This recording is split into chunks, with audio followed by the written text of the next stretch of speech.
Welcome to Tuesday Truth. I'm Andrew, your host, and today we're diving into the most powerful moments from this week's conversation with this week's amazing, inspiring guest. These are clips, but they're also insights that'll change how you see your own journey. So let's get right into it. So that scenario of you being stabbed then, what situation were you in, if I can ask? Yeah, I spoke about this on Reels. So I was down on the street, in Dandenong, and I was helping a friend that day because I didn't have any gear on me. And hey, can you help sell? I go, yeah, all right. I'm Asian, so it's Asians had a sense of trust back then, as in not to rip you. And so yeah, I'd help him, but I wasn't carrying anything on me, And these two jailheads come up to me and they go, I was by the old McDonald's back then on Lonsdale Street, Dandy, and two of them come up to me and they both pulled out blades, one pulled one resting under my armpit and one put one to my stomach and said, and this is just the usual stock standard saying, kick over your gear, I'm going to put holes in you. And I just turned around and I'm bailed up. And he's going, oh, sorry. And I go, I ain't got none. And he just said again, kick over your gear, I'm putting holes in you. I go, I ain't got none. And he went like that towards my stomach. But he was just a little, like, terrorizing me a little bit, But it only just nicked me. And I'd seen a couple of drops of blood on my shirt. And he said it one more time, and goes, kick over your gear or I'll put holes in you. Or I'll fill you full of holes. He said, I ain't got none. And he did it, just put one in my upper thigh. Yeah, upper thigh, upper inner thigh, So he wasn't fucking around. He wasn't. And yeah, so bang, I've already got a little bit of blood just trickling down my arm, a little bit of blood trickling down my stomach. But yeah, he put one in me, and then I was very fortunate in that case because someone I knew came past, walked past, and he goes, who knew him? He goes, what the fuck are you doing? I go, don't worry, we're robbing him. And they basically said, you ain't robbing him, blah blah blah. So I was lucky in that sense. And from that day on, it's like, oh, this ain't gonna happen again. Because Did they get caught? No, they didn't get caught. And like in that game, like you don't say nothing either. And it's like, and it's nothing personal. I've already had my emotions shut down from when I was a child. And now I start to look everything logic. They just got out of jail. They ain't got no money. They thought I had drugs, so they'll put holes in you to get it. Anything, And the worst thing is that I didn't have any, but my mate was standing 2 meters away, and he had it all on him. I remember getting stabbed and looking at him, because we already had a plan. I had shivs under the bins on Lonsdale Street. And if something was to happen, you're supposed to go grab it and put in work. But he didn't do it. He watched me get terrorized, get holes put in me. I did not say, he's got the gear, because that wasn't in my nature. Because I've already been living that life for a while now. And it's instilled in me. But yet, he watched, didn't say nothing, watched me cop it. And yeah, so it's basically, even though you're on a mission with someone, or you put in work, teaming up with someone for the day, it doesn't mean that they've got your back, It seems, yeah. And that's how cutthroat it is. And that happens on the daily, people turning on each other, or people not backing each other. And I could look at him and go, you fucking weak cunt, or you're this, you're that. But actually, I'm the one that put myself in that life.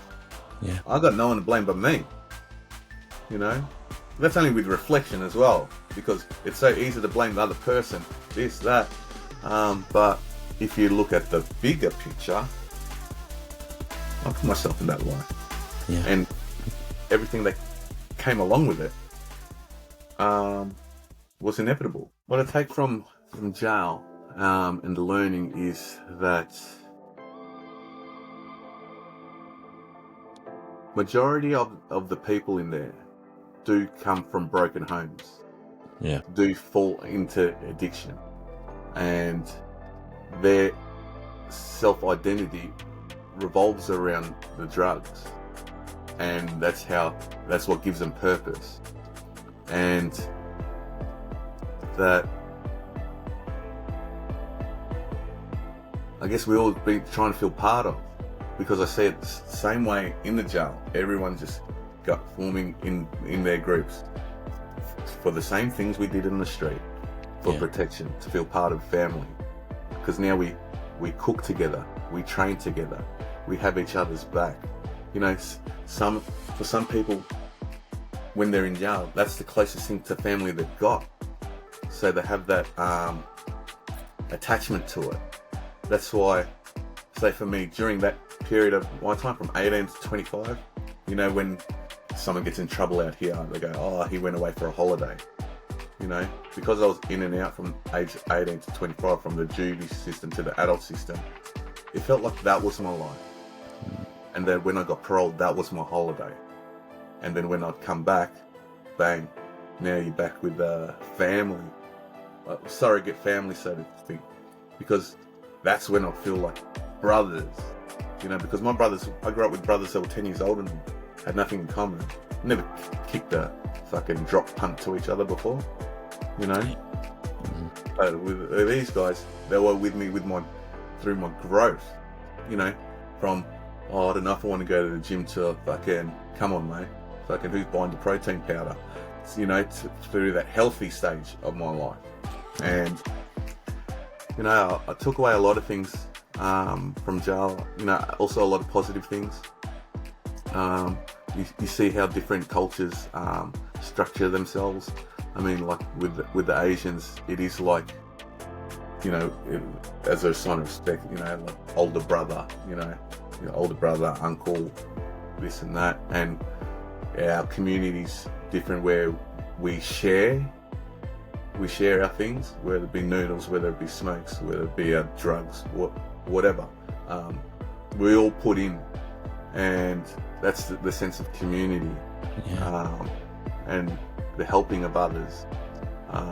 You do see a lot of care for people, as in, say someone doesn't have white Bonds teas or whatever, someone else has got money, hey, again, I'll get them to send you in some, or whatever.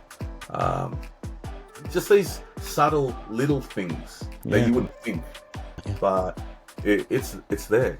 Yeah, for sure. Before we come to a close, before I come to my final questions, I've got a few things I do want to ask. On my notes here, it asks for you to share. You said you didn't mind, but if you do, it's absolutely fine. But you said about sharing the plastic fork story from jail. Before we come to the end, was it the confidence of other people, like you say, that maybe the strangers connecting relationships, or just hearing other strangers' voices? Is that what crossed over for you to open up, or did somebody just hold space for you then to open up? What was that crossover point for you? I guess when you put it like that, and I can pinpoint it now, I spent 6 months in these the first 6 weeks, sitting in these group spaces while everyone's just throwing out their trauma dumping, this or that. But if you look at it from another angle, these people are actually being vulnerable. They're actually speaking about what they're going through. And I was not judging them, I was actually judging myself. And because what I seen from them was actually strength, that they could speak about this, where I would just freeze up. You know, I didn't even know what to say. You know, I'd have 10 million thoughts going through my head, you know, and a voice that wouldn't speak, and that would weigh heavy in my chest. And it got to the point that I only found my strength is through others, because they were all vulnerable. So even though I haven't spoken, all these people are being vulnerable. I'm actually trusting them subconsciously because they're trusting their vulnerability with me, you know. So then when I got to that point, and I was very slow when it came to rehab, within tapping into my emotion. So when it came for me, because I come from the streets, so trust, you didn't really trust anybody. So it took a while for me to feel safe, and then to actually have the courage to speak. And it all starts, you know, baby steps. I remember talking to a friend in there, and he goes, because I was really struggling. I go, brother, they want me to be vulnerable in these spaces, and it's like, I feel like they want me to just fucking break down and cry in these rooms, which I've seen a lot of people do. And he goes, hey Dennis, maybe for you,